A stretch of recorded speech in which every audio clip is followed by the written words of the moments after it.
As I know many of you have reported, the governor, lieutenant governor, and the Speaker of the House are strongly committed to helping our community.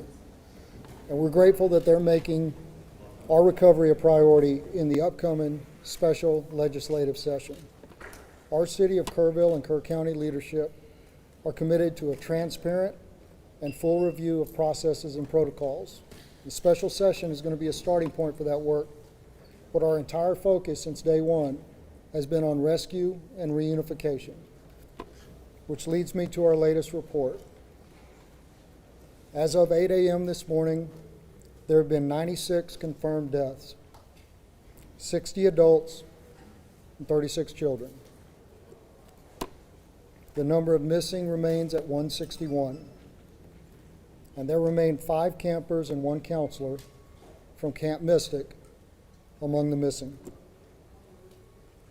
If family members had reported a loved one missing and they've returned safely, we ask that you notify us through kerrvillemissing@dps.texas.gov or call 830-258-1111.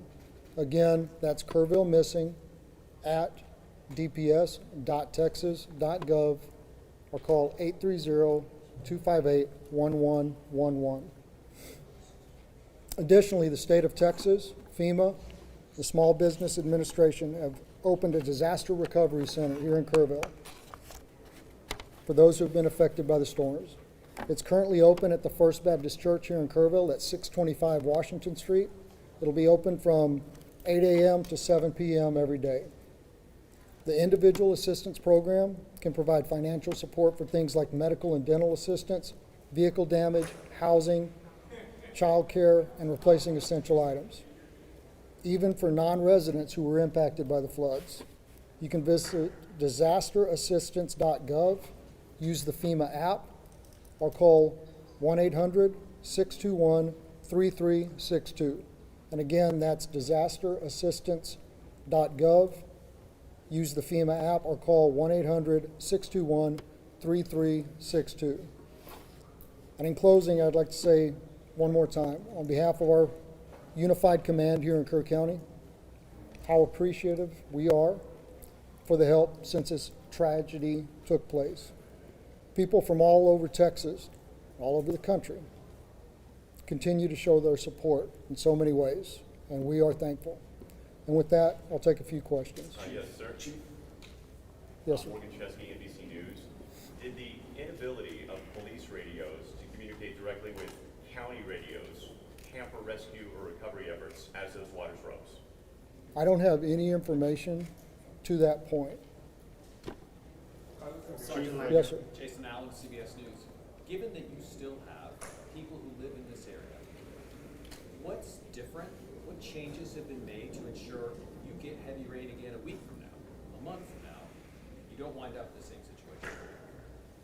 I think that's an important question, and as we are aware, we've been very weather alert throughout the entirety of this, and that's something that we're going to be looking at. Thank you. Sergeant Lang, can I get a Yes, question? ma'am.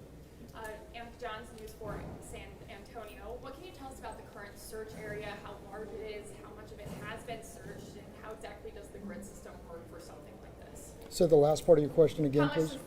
how does the grid system work for a disaster like this? Okay, so the grid system, I'm not a search and rescue recovery expert, so I don't want to speak out of turn, but it is a methodical search which ensures that every area in an area to be searched is covered and searched and that no stone is left unturned. Unfortunately, I don't have a exact number of how many miles of river that we've searched or how many people who have been out there. I just don't have that information for you, but I'm happy to follow up. Sir, Clammy? Last question. This will be last question. Yes. Are there messages that we as a collective media are not getting out there? For example, are you hindering some searches? What can we tell people who want to come up with big equipment to help search or remove debris? Hasn't that been a problem?